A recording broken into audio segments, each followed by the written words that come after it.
Materi video desain komunikasi visual yang kelima kali ini akan memberikan contoh implementasi atau studi kasus tentang strategi desain dan juga proses akhir dari kelas desain komunikasi visual ini, di mana studi kasusnya adalah tentang pasar Purwokerti, di mana ini adalah pasar tradisional awalnya, kemudian direnovasi, direvitalisasi menjadi sebuah pasar yang baru dan mengusung konsep baru, di mana konsepnya adalah pasar modern.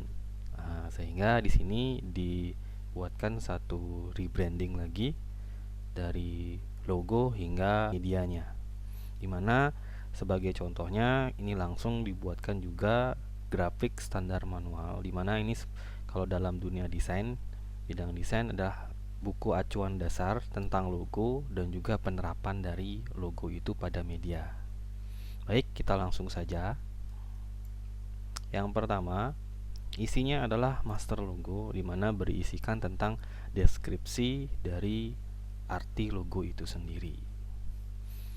Kemudian halaman selanjutnya adalah areanya, di mana dia area kosong untuk logo itu sendiri. Jadi ada penempatannya, dia perlu area, karena sekali lagi dalam proses desain logo itu perlu diberikan ruang kosong. Yang ketiga itu adalah makna logo, di mana di sini membahas tentang terdiri atas dua bagian, simbol dan juga huruf, di mana simbolnya berupa inisial dari P dan K digabungkan jadi seperti ini bentuknya. Kemudian juga huruf pasar Purwokerti. Ini adalah bagian maknanya.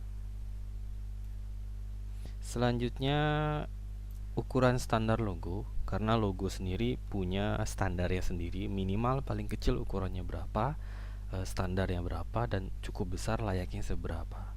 Jadi itu perlu dijelaskan dalam grafik standar manual. Kemudian konfigurasi, andai kata desain kita nantinya yang kita rancang itu akan terdapat dua opsi atau lebih dalam penggunaan logonya, itu kita bisa berikan dan cantumkan dan masukkan dalam GSM ini. Selanjutnya itu adalah pada bagian black and white.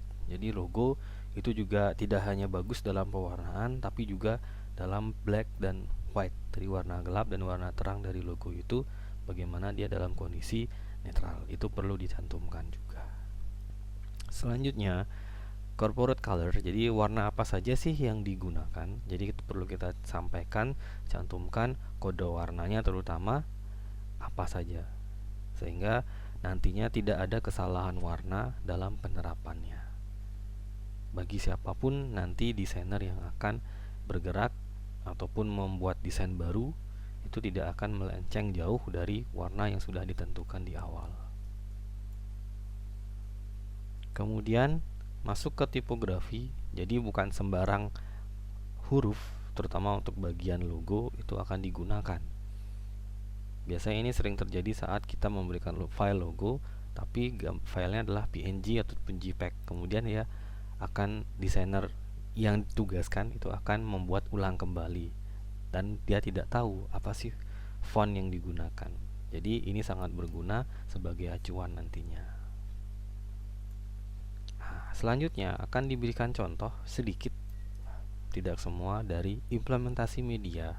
Jadi logonya seperti apa. Sebagai contoh, di sini saya berikan dua. Yang pertama adalah tentang stationery. Jadi ini adalah beberapa contoh hasil rebranding desain dari stationery. Yaitu ada surat, kemudian ada amplop, ada kartu nama, kemudian ada name tag juga, dan juga ada folder map. Jadi ini kira-kira bagian masih dalam satu bagian dalam stationery. Jadi bukan bagian yang terpisah, bukan kartu nama dan bukan kop surat saja, tapi masih dalam satu nama, itu adalah stationery. Yang kedua, kategorinya itu adalah merchandise. Jadi ini adalah sebuah hadiah atau desain pendukung nantinya dalam membantu promosi untuk desain ini. Ini mana yang saya pikirkan itu dia memerlukan sebuah topi dalam bentuk kegiatan, kemudian ada sebuah jam dinding yang ditampilkan di area pasar, dan juga payung sebagai bentuk promosi. Mungkin segitu yang bisa saya berikan contoh untuk implementasi dari konsep desainnya dan juga strategi desain dari mata kuliah ini. Apabila ada yang kurang jelas, bisa didiskusikan nantinya. Semoga bermanfaat.